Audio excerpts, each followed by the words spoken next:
আসসালামু আলাইকুম রহমতুল্লাহ বারাকাতুহু। বিসমিল্লাহির রহমানির রহিম। শুরু করছি আল্লাহর নামে, যিনি পরম করুণাময় অতি দয়ালু।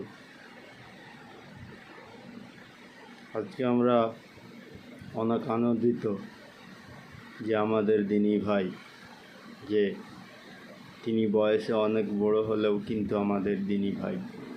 আপনারা জানেন যে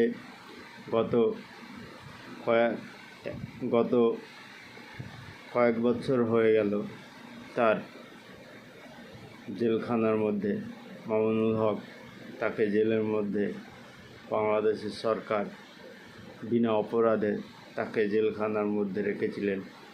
আল্লাহর অশেষ রহমতে তিনি ছাড়া পেয়েছেন। ছাড়া পেয়ে ফেসবুকের ভিডিওর মাধ্যমে আমরা দেখতে পেলাম, আলহামদুলিল্লাহ, একটি উদ্যোগ নিয়ে